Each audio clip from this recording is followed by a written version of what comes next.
안녕하세요. 발기부전에 대한 수술적 진료 그중에 팽창 임플란트 진료를 주로 보고 있는 비형외과 전문의 박성훈입니다. 최근에 이유는 잘 모르겠지만 현직으로 미국의 대학병원 의사 선생님이 수술을 받으러 저희 병원에 오셨었어요. 서북 쪽에 있는 워싱턴 주에서 근무하시는 선생님이셨는데 한 50대 중반 정도 되셨어요. 전립선암 수술을 1년 전에 정도 받으셨고, 그리고 나서 이제 뭐 약이나 이런 게 잘 안 들어서 수술을 받으러 한국에 오겠다. 그래서 이제 수술을 받고 이제 가셨죠. 그거 말고도 요즘 이제 미국 환자분들이 좀 오세요. 예전에는 미국에 사는 한국 분들, 그러니까 교포분들이 수술을 받으러 오셨는데, 요즘에는 그냥 말 그대로 미국 환자들, 백인들 뭐 이런 분들이 수술을 받으러 오시더라고요.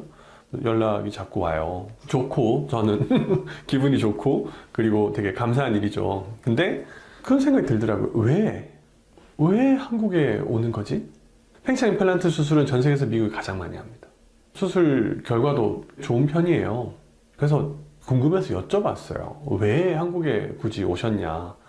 난 어떻게 알고 온 거냐? 논문 같은 걸 좀 찾아보셨대요. 제가 쓴 논문이나 이런 게 있으니까. 그리고 사실 제가 유튜브에 컨텐츠도 계속 영상도 올라가고 하니까 제가 이제 미국인 의사들 인터뷰하고 이런 영상들이 좀 있거든요. 팽창 임플란트 수술에 대해서 어떻게 생각하고 어떤 게 중요하고 그걸 좀 공부하고 싶었고, 그거 내용에 대해서 환자분들이 알면 좋겠다 싶어서 이제 인터뷰했던 영상들이 쭉 있는데, 그 영상들도 좀 보셨고 그랬대요. 그것도 봤지만 더 큰 문제는 이제 사실은 미국에서 이제 이 수술을 하는 좀 유명한 의사들이랑 직접 가서 진료를 본 건 아니지만 온라인 진료를 좀 보셨더라고요. 근데 신뢰가 안 가더라. 그래서 한국에 왔다 그 얘기를 하세요. 진료 받다는 분들이 다 제가 아는 저희 업계 좁아요. 뭐 누구 이름만 대면 다 아는 그런 동네라 그렇게 많지 않거든요.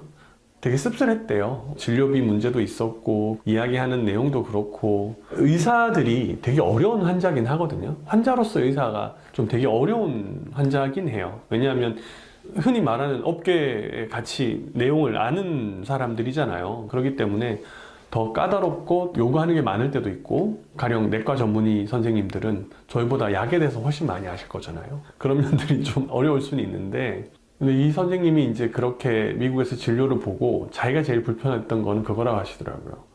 사람을 대하는 것 같지가 않고 처리해야 될 대상, 그러니까 사물처럼 대하는 게 느껴졌나 봐요. 물론 이제 경제적인 이익이 분명히 있죠, 수술하면 오는. 근데 그거는 사실 따라오는 거고, 우리가 더 목표로 해야 되는 거는 환자가 원하는 결과를 얻을 수 있게끔 그 과정에서 비인관화되지 않고 최대한 편안하게 그런 상황을 원하는데, 어떻게 보면 그게 당연한 거고, 근데 그게 충족이 되지 않을 것 같아서 한국에 온 거다라고 이렇게 이야기를 하시더라고요. 이게 이제 사실 최근에 제가 런던에 가서 그 성전환 환자들한테 팽창 임플란트 수술을 하는 것들을 배우고 싶었던 이유 중에 하나인데요. 전 이런 일이 없어야 된다고 생각해요.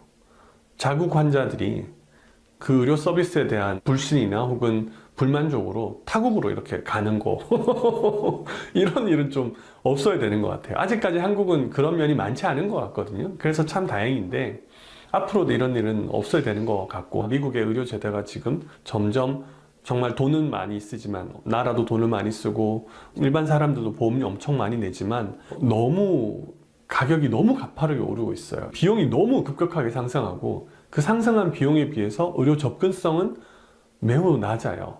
제가 저희 선생님이신 닥터 윌스 모시고 이제 세라소타에서 그때 그 플로리다에서 같이 병원을 좀 다녀야 됐었거든요. 그때 경험해 보니까 와, 우리나라 같으면은 상상할 수 없을 정도로 오래 기다리라고 하고, 병원 갈 수도 없고, 의사 만나기도 어렵고, 전문의는 특히 만나기 어렵고, 어머, 이게 되게 돈 정말 이렇게 많이 쓰는데도 이게 좀 뭔가 좀 이상한데? 이런 생각이 들 정도로 그렇게, 한국 같으면은 당장에 해결될 문제를 그래 뭐 내일 와라 혹은 뭐 몇 시간 뒤에 와라, 여기서 뭐 몇 시간 뒤에 하자 뭐 이러고 있으니까 도플러 그냥 보고 초음파 금방 보면 되는 건데 이게 뭐지? 이런 생각이 막 드는 거였거든요. 그런 면들이 환자들을 해외로 보내는구나. 사실 미국 사람들 중에 의료 관광 혹은 뭐 이렇게 다른 나라로 가는 경우가 꽤 많거든요.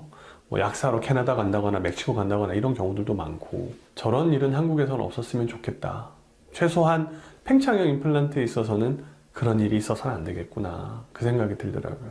그런 부분은 앞으로 좀 더 신경을 써서 최대한 진료를 잘 해야 되겠다, 잘 만들어내야 되겠다. 결국 수술을 하는 의사들도 좀 더 늘어나야 될 거고, 이제 사실 제가 미국에 가야 됐을 때처럼 막 그러지는 않는 것 같아요. 저희 병원 와서 제가 수술 뭐 알려드리면 되니까 그러면 이제 더 이상 해외를 굳이 갈 필요는 없거든요. 예전에는 보고 싶어 해도 이제 볼 데가 없는 게 문제였지만 지금은 이제 그렇지는 않으니까 그런 부분들을 점점 더 바꿔나가면 우리나라는 최소한 그 분야에 있어서는 한국 사람들이 불편함을 겪지 않아도 되겠다 그 생각이 좀 많이 들었습니다. 격세지감이 느껴집니다. 제가 처음에 미국에 이 수술 배우겠다고 갔을 때 상상도 못 했거든요. 미국 사람들이 한국에 와서 왜 한국에 와? 그런 생각을 했었는데 많은 변화가 있는 것 같아요. 이게 의학은 제가 학생일 때 들었던 표현이 어느 분야든 세부 분야로 전공으로 들어가면 천장이 낮다. 그렇기 때문에 네가 그 분야에서 전문가가 될 수 있는 가능성이